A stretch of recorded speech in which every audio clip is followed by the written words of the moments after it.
In this video, I'm going to show you exactly what we did in order to help my first-time home investors flip a home for the first time and net $70,000 profit. Today is going to be a little bit of a story time because I wanted to share my first-time investors' experience working with me. I really have been feeling very proud of what we did, considering a lot of hiccups and challenges that we kind of went through with our investors. We are also so thankful for them because they really trusted us throughout the whole process. I mean, we were there from day one, selling them the investment property, and then they let us make design choices and use our contractors. It's a lot of work and responsibility, but it also gave me the confidence to know that the marketing strategies that I've been telling all my sellers to do really does make a difference. If you guys don't know already, my name is Gabby. I'm a real estate broker in New Jersey, and I make real estate videos talking about the buying and selling process and just everything real estate, and I sell homes in the New Jersey suburbs. If you like what you hear, then don't forget to hit the subscribe button, click the thumbs up, and ring the notification bell. So I'm going to start with talking about just how we found this property. I guess this whole story didn't start with just my investors. This actually started with this one seller that I needed to help. We got a seller who wanted to sell their property, and it's actually not their property, it's their siblings' property that they wanted me to help them sell. She was essentially a hoarder, and living in that condo that she's been living in for the past 30 years really was just not healthy for her. And it really affected me a little bit helping them. It's just different from anything that I have worked with in the past, and I wanted to make sure that I helped them. This condo was in really bad shape. I mean, it was very hard to get in it. You go into this condo and it's piles and piles of stuff that's been there for years. I mean, she was there for 30 years, so you can only imagine the amount of stuff that she's accumulated throughout the years. They had a goal in mind. They didn't really want to do any renovating. They wanted to find a cash buyer, and they just wanted an X amount that they needed to sell the property to help the homeowner go to a place that's a lot more safer for her. So I actually introduced it to a few of my investors. A bunch of them came through, looked at the property,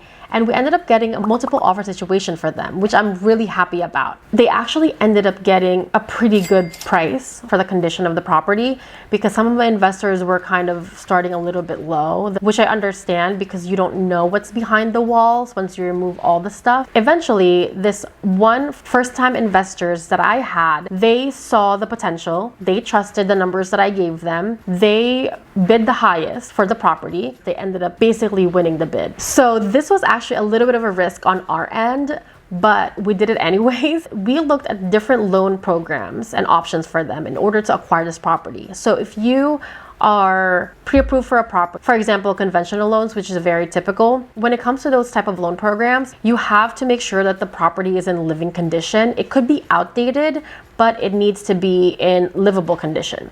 And this condo definitely was not. We tried to look for hard money loans. For some weird reason, some of these lenders, when they calculated the price point of the property versus the comps and the fact that my investors were first-time investors, the ratio was just not adding up, and we couldn't get them to have a hard money loan. So we actually ended up getting a conventional loan, but as an investor, because it's not their primary home, so they're not going to be living there. So the risk that I'm talking about is that their offer says that they're gonna sell the home as is, which means that before they even owned this property, they had to clean everything up and make sure that everything looks good for the bank appraisal. And just so you know, if you are going to be buying an investment property, you need to put at least a minimum of 15-20% down. Essentially, they had to clean the place up. So I had to get junk removals in there, clean the whole place up. Surprisingly, once we removed everything, it wasn't that bad. The only hiccup that we had was,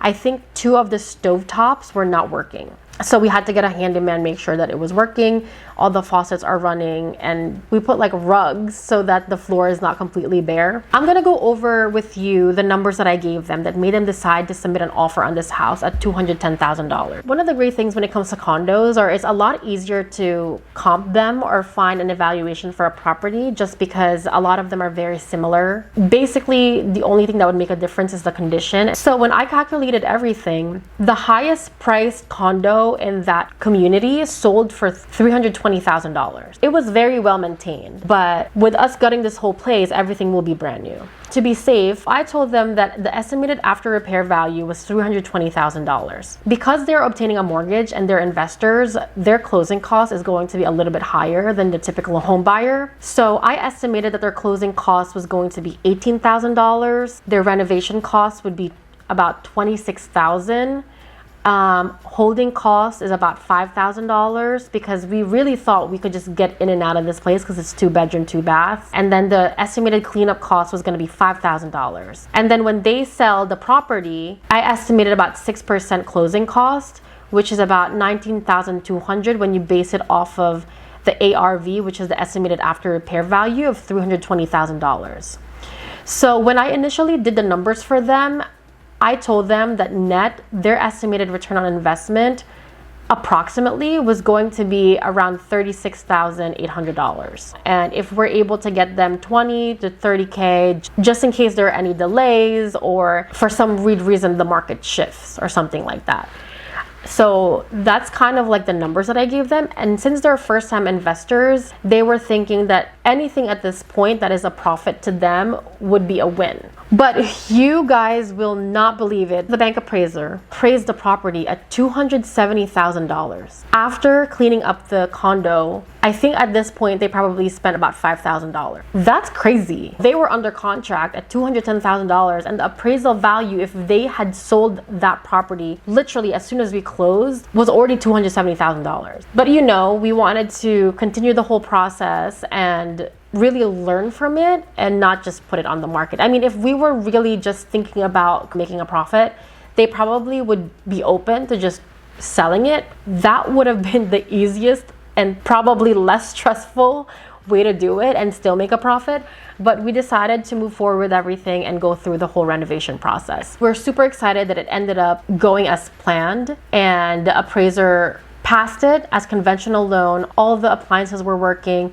And of course, he appraised it way over how much we thought that property was worth once we removed everything. So they actually ended up putting down about $35,000, which is about 15%. When you add their down payment plus their closing costs and the junk removal guys that had to remove everything and all the cleanup costs, they spent close to $60,000 just to acquire the property and start renovation. So now the fun part begins. So like I said, they really trusted us with this whole process, and they actually used my husband, who is a general contractor, to do a lot of the work in the home. I learned so much, from hot water heaters to how much vinyl luxury plank flooring costs, to learning how to manage contractors and getting permits with the town. And also, since it's a community, I also had to be in touch with the HOA. It was really just a fun experience, but also a little bit stressful and challenging because my husband and I also learned how to work together, which we thought we would never do because we just butt heads a lot of the times. Now it's time to do the renovations. I made a list of the things that I think they should definitely update. Basically, my list consists of them changing the light fixtures, updating the kitchen, including the appliances, updating the bathrooms as much as we can, painting everything, putting floors, and changing the hot water heater. We thought that we may have to change the HVAC as well because that was towards at the end of its life, but we had to kind of stay within budget. So there were a few surprises. One great surprise was that the tub and the tiles in the bathroom, after it was deep cleaned, was really in pretty good shape. I mean, we did not have to change those. Once we painted, changed the light fixture, put new cabinetry and toilet, it wasn't bad. So we kind of just left that. But when we went in the kitchen and my husband started tearing all the cabinets down, this was the biggest issue that we had. Like, we found mold around the walls of the kitchen. He had to remove all of those, and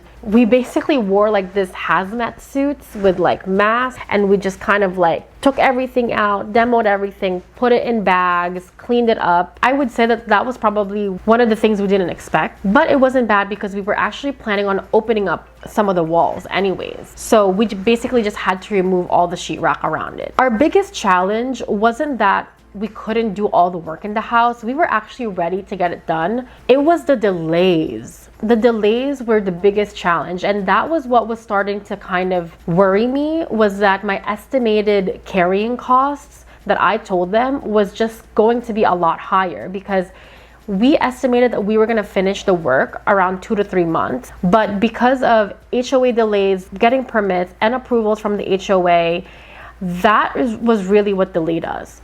It came to the point where we were like, let's just get the stuff that we need to get done. I'm glad we decided to just keep moving forward with the project, because I'm pretty sure the condo was vacant for at least like 2 months without us doing anything other than like cleaning up here and there little by little, because we couldn't do the major parts that we needed to do. And when it comes to renovations, it has to be step by step. For example, like you're not going to paint first. You have to install the cabinets first in the kitchen and get the quartz countertops and put in the floors. There are certain things that you can renovate that doesn't involve doing the next step.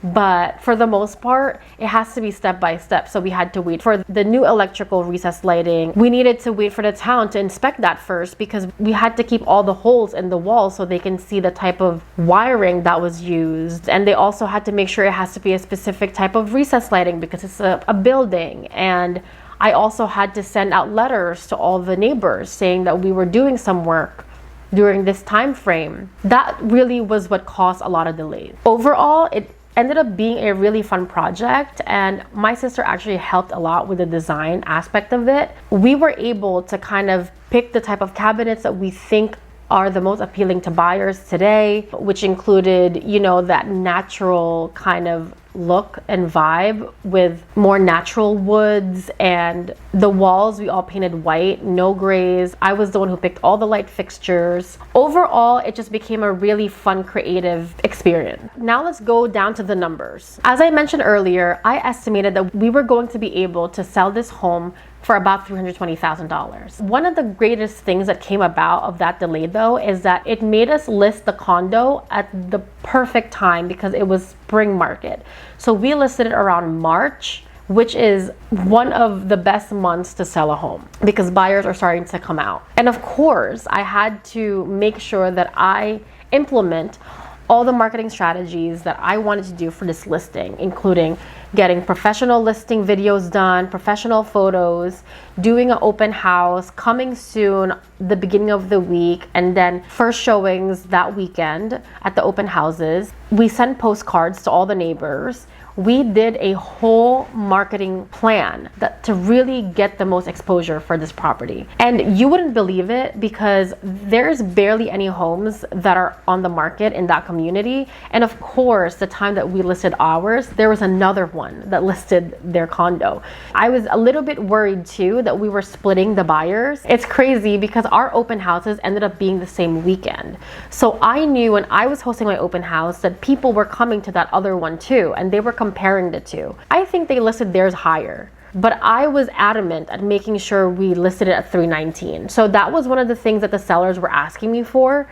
They were asking me if we should list it higher because we updated the condo by a lot. But I know that even though there were more condos coming up and they were listing them at a higher price, there still wasn't any comp that would prove that we can sell this for more. And I wanted to make sure that the buyers find this condo so attractive that they are the ones who's going to say that they will waive a lot of inspections and appraisals, because I don't want to ask for too high and then it doesn't appraise and it just kills us anyway. We listed it at $319. There was another condo that was there listed a lot higher than us. They were on the second floor, we were on the first floor. We ended up generating about 7 offers.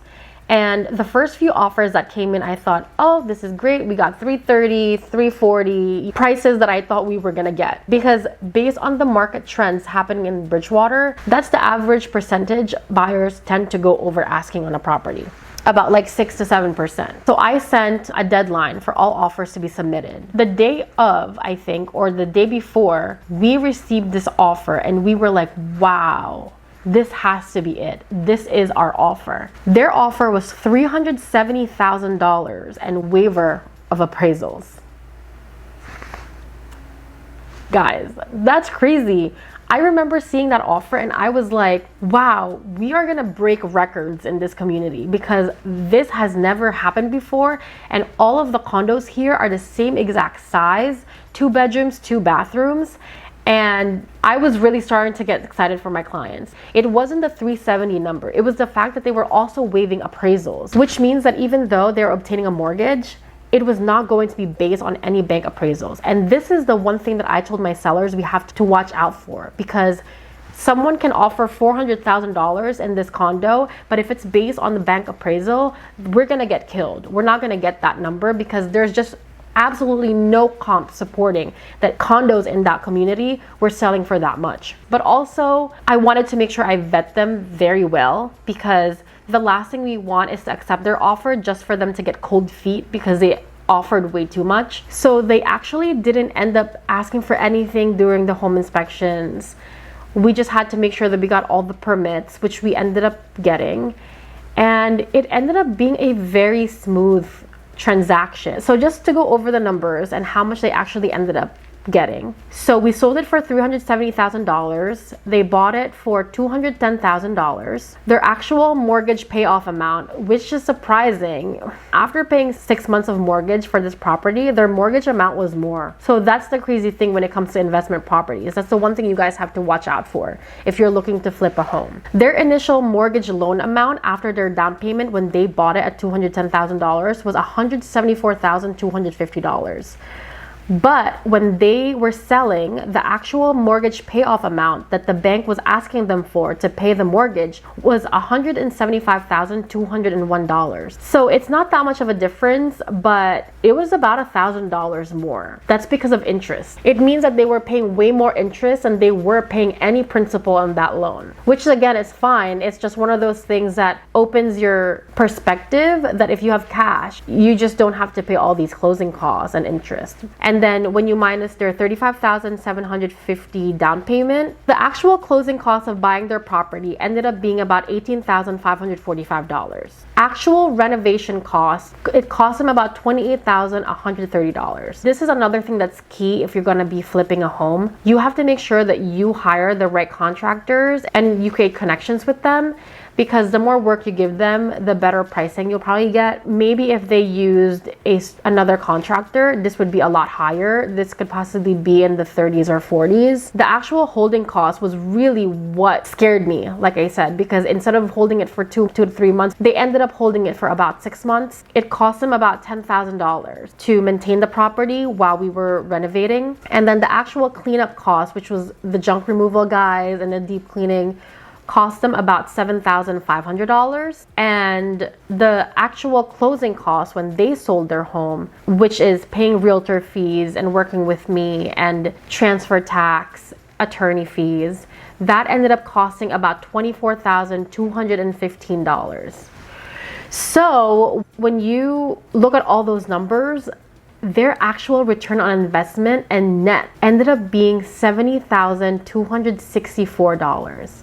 And there were 2 of them, so they ended up splitting that in half. I'm just so happy for them, and I'm so happy that they trusted us throughout this whole process. And since they let us be creative and they let us do basically everything, it's less work for them, and we were able to make sure that we actually do what we believe buyers are looking for in today's market. If you're gonna invest in a property, you should probably invest in the right real estate agent that would also market the property well, because your renovations and the update is not going to sell itself. It still has to be presented well in order for you to get the most amount of buyers in that property. Just make sure if you're going to be flipping a house to really get professional advice, because sometimes what you think is nice based on your taste is actually not the trendy or popular design that buyers are looking for nowadays. And that's it. I can't wait to show you guys the transformation of this condo.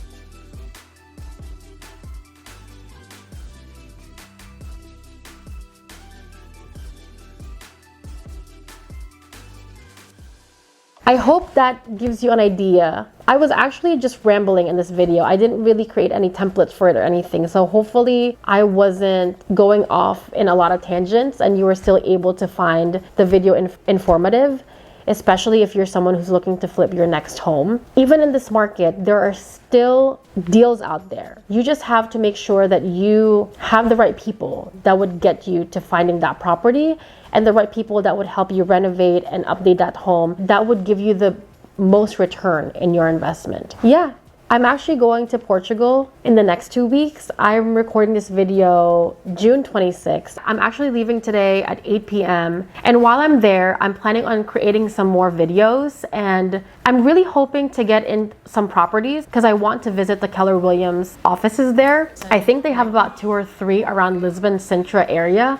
And that's where we're gonna be spending most of our time because my husband's parents live a town over from Lisbon, which is Seixal. I'm gonna be there for 2 weeks. I'm also going to Poland for a wedding. But yeah, I guess I'm saying this because if all goes well, my next video is going to be showing you some properties in Portugal, and I'm really hoping that I'm able to interview an agent there to give me information about the buying process if you're not a Portuguese citizen and you live in a different country such as the United States. Thank you guys for watching. See you guys in the next one. Bye.